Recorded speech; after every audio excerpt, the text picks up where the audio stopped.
everyone, it's Jessica, and today I have a review of the e.l.f. Ultimate Kabuki Brush. Now this is retailing for $10 right now on e.l.f.'s website, and they sent it to me, and when I saw it, I was like, I've got to review this. This is hilariously awesome. Because it looks like the Becca brush. I want to say it's called like the One brush or something like that. I don't own it, but it's really, really pricey, which is why I don't own it.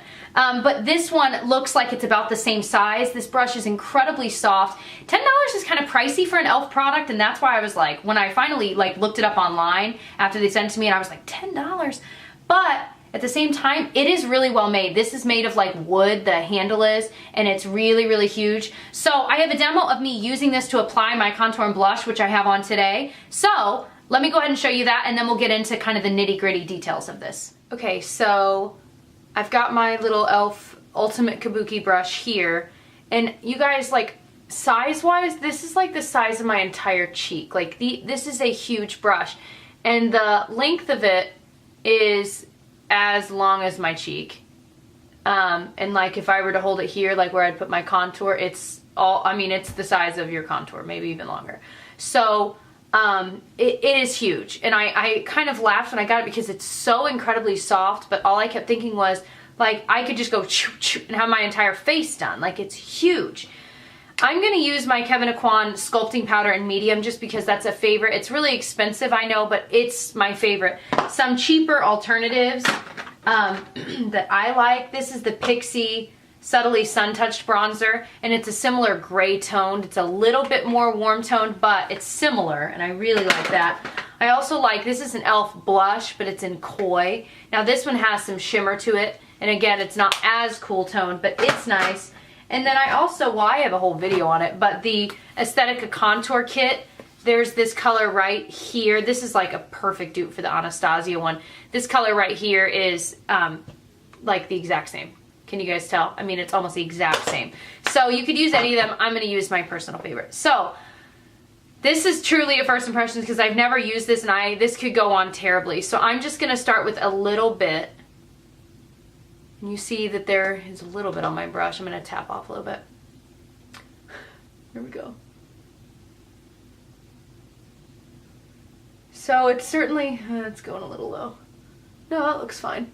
I mean, I think, the problem is you really don't have control. So I'm thinking for contouring purposes, if you were wanting a true contour, this is not ideal because it's not controlled. It's very big, very fanned out. But if you're like me, I'm not doing like a contour like I'm just doing kind of I don't want to say a sloppy contour, but just kind of a more natural one where there is a little bit of darkness in that hollow, but it's not, you know what I mean. It's not makeup artist perfect, like photographed. So for that purpose, I think this is fine. I think ideally it's just ideal for bronzing up your face. So I'm going to take this contour shade and I'll bronze up my face a little bit too. I mean, you see it does work fine, and it's kind of foolproof, but again, it's huge. So you don't want to go in with some crazy dark color and expect it to be perfect because it's just not going to be. It's huge. Can I say that enough? So I'm going to go ahead and use the same color and kind of bronze up the top. And I'm keeping the darker color here and at the tops, but not here, because that's like a highlight area if you wanted to highlight. You get a little bit more for the other side.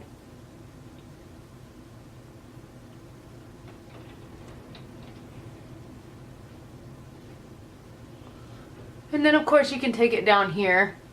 I mean, this would be ideal for like bronzing up your body. You know what I mean? It's so big. Honestly, you guys, this is kind of nice. I mean, like I said, you don't want to do a really dark color, but I am impressed with the way that it applied it. And it certainly didn't, I don't know, like it really does a good job of blending it out. I'm really surprised. Now, I'd had the e.l.f. regular Kabuki brush for a while, but I never used it because it was kind of the same size as a powder brush. And I was like, well, why not just use a powder brush that I love where I've got a handle? Otherwise, So for me, I really didn't use Kabuki brushes, but this one, I mean, I really like that. This might make its way into even my makeup bag when I travel. And that's how you know I like it, because I'm really picky about what I travel with. So I think it does a really nice job of contouring / bronzing if you're not looking for a really precise contoured look. So really it's just bronzing. But I really like it, you guys. What do you think? So clearly I was a little bit surprised as to how well this worked at applying my bronzer or contour. And mostly just because of the size. I thought it's just going to be so sloppy, but it kind of made it look a lot more natural and nice, I think. Now, of course, now I've applied blush on top of it and highlight and things like that, but I have been struggling to really find a brush that I've liked for that purpose. And I'll use maybe one that's more like a powder, more like a powder brush, or I'll use like a, let me see if I can find it here. I'll use like a giant fan brush, like I've got this one from Sedona Lace. And it's really big, but I noticed that it's still pretty thin. And so it would just be like a stripe, no matter what I did, no matter how I did this. Whereas this one's a little bit thicker, and it kind of just makes it look really natural. I could not believe that. It does such an amazing job at blending in the skin. Now you could also use this for powder or powder foundation, because it is really thick. I mean, you could use it all over and apply powder foundation with it if you wanted, because it is so dense. But beyond that, similar products, like I mentioned, the Becca one is similar. A lot of people are getting into these really thin contouring brushes, like NARS has one, this is one from Diva Beauty, but it's so thin that it's great for if you want a very precise contour, but for every day, I don't want a precise contour. I don't want to look like I'm 100% made up. I'm a teacher. So this is so perfect at giving that natural look. I'm so excited to use this over the summer when I'm like bronzing and stuff. And I do have a feeling, I know I mentioned it, I probably will travel with this sucker because it is amazing. And it's, you know, you can use it in different ways. You could use it for powder, you could use it for your bronzer, things like that. Overall, would I recommend this product? Yes. I think $10 is not that bad of a price for something that is as well made as this is. I wish you guys could feel it, and I wish you could feel even the base, this wooden base. It's so well made, it's so useful, and it feels like a high-end brush. That's what I'll say. It feels like the MAC brushes that I own. Just really, really nice, soft, but actually works at blending something into your skin in the right way. So yes, I would recommend this. e.l.f. a lot of times on their site does have a lot of sales, or like, you know, spend $25, you get free shipping. I'll put a link below with e.l.f. coupons. I can also link my other e.l.f. videos, because I have a ton of e.l.f. videos where I review tons of their products, my favorites, and then things that I think are terrible.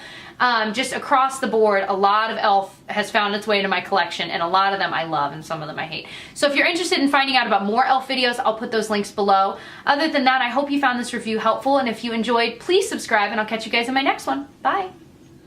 Hey guys, it's Jessica, and today I'm bringing you a review of the entire Wet n Wild coverall line. Everything except for the powder. So I've got the primer, the foundation, and the concealer, and in a second I'm going to show you a demo of me applying it to my bare face so you can see how they look, you know, based off of what my skin was and then what it looks like with these on. That way you can really get a feel for the coverage and the finish and things.